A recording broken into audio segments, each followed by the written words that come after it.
This happened when I was young. My girlfriend and I had just moved into our new home, the kind of place we'd always imagined ourselves living in. It felt like the perfect match for us. We also had our rescue cat, Bella, and with her there, everything seemed ideal at first. The only drawback was the property to our right. It looked abandoned. The owner had started renovating but never finished. The way the houses were laid out, there was a small gap to the right of ours that served as an entryway to our back garden. Directly next to that was the entrance to the abandoned house's garden. There was no fence between the two because the owner had removed it to put in a new one but never completed the work. That left both gardens open to each other. Behind the abandoned property was another house, separated from it by a fence. From what we could tell, several young men lived there. Sometimes, when we returned home, we'd see them cutting through the abandoned garden to get to the street. We assumed they might have known the owner and had permission, so we didn't think much of it. On our very first night in the house, we were sitting in the back garden, enjoying the space. Out of curiosity, we glanced toward the homes behind us, and that's when we saw him. A man stood at a window, staring at us without expression. He wasn't trying to hide it. In fact, he made it obvious. The room behind him was dark, which made the whole scene more unsettling.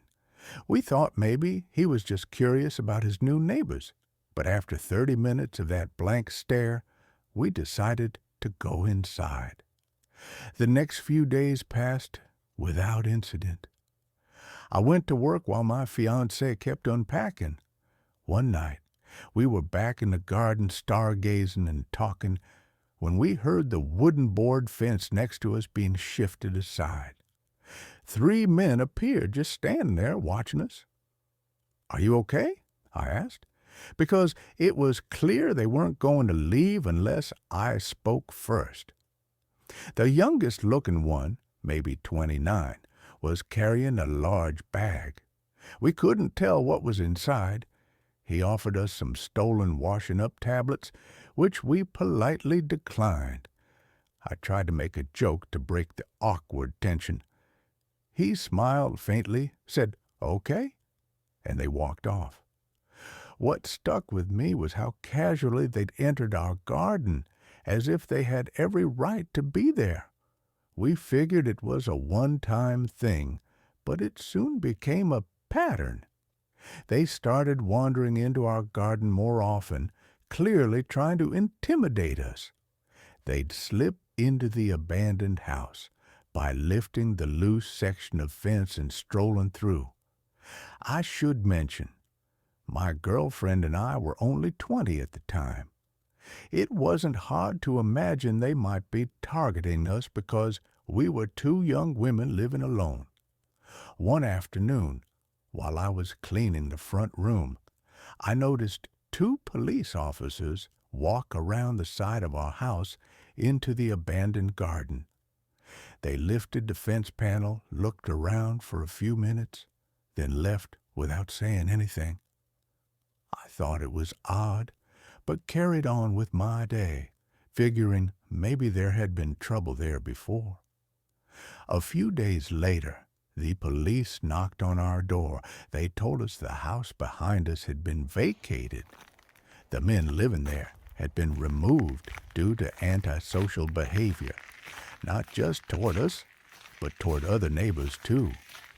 We were relieved. They hadn't actually harmed us yet, but it was comforting to know they wouldn't get the chance to. Life began to feel normal again, until one afternoon, I was in the bath when I heard a loud bang outside. I got dressed quickly and went to find my girlfriend. I found her in the spare bedroom, filming something through the window that overlooked the abandoned garden. When I asked what was happening, she shooshed me A moment later, she explained, a man we'd never seen before had pointed up toward our bedroom window, and when she noticed him, he suddenly sprinted toward our house. On the way, he grabbed our door handle before running back into the garden, lifting the broken fence panel and pounding on the windows of the empty house. We called the police immediately. They watched the footage, took our statements, and left. We couldn't stop wondering, why try our door handle and then break into that house? What had he been planning? A few nights later, we were in bed when we heard whistling, the kind of drawn-out whistle some men use to harass women. It was 2:16 a.m. We stayed silent, listening. Then came the sound of tapping on our window. Panicked, we checked the security cameras, but for some reason, they hadn't recorded anything. Whoever it was must have left quickly, because the noise stopped. We were too shaken to sleep, so the next day we packed a bag and stayed at my mom's. When we came back the next morning, our Ring doorbell had been taken off its mount and left on the ground. The SD card was gone. Someone had clearly come back. And we knew exactly who. We called the police again. They told us to keep every door and window locked. The woman on the phone even warned that removing a camera could mean someone was planning something, which only terrified us more. The banging, whistling, and late-night intrusions went on for weeks. We filed report after report. They never tried our door again, but we hoped that meant it was ending. 3 weeks later, while lying in bed and watching funny clips from our camera, we decided to check the live feed.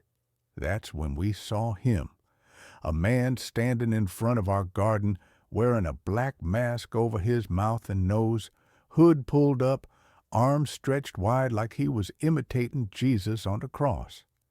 His head was tilted back, eyes locked on our bedroom window. We froze. At the time, we'd moved the camera indoors, so it didn't record. We were so rattled, we didn't even think to screen record. He said something we couldn't hear, then walked to the opposite side of the street and stood there, staring at our house for 30 minutes. We called the police again, but they told us that staring at someone's home wasn't a crime. Even after explaining what he'd done on our lawn, they acted like we were overreacting. We couldn't sleep for days afterward. Every sound outside, even harmless ones, set us on edge. Then, at 2:52 a.m. one night, a notification went off. I woke my girlfriend and told her I was sure someone was outside. She checked the camera, and there they were.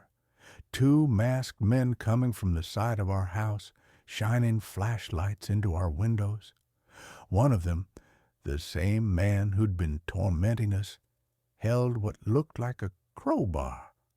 We couldn't understand why we were being targeted or what they wanted. For days after, he would stand across the street pointing, waving, or shouting things at our window. Every time we looked out, he'd lock eyes with us. It was all clearly meant to frighten us, and it worked. We've kept calling the police, but they've done little to stop it. The harassment hasn't stopped. We've got cameras set up now and record everything. Just earlier today, he was outside again staring up at us. We caught it on video. We're absolutely terrified, but we'll share more if anything else happens.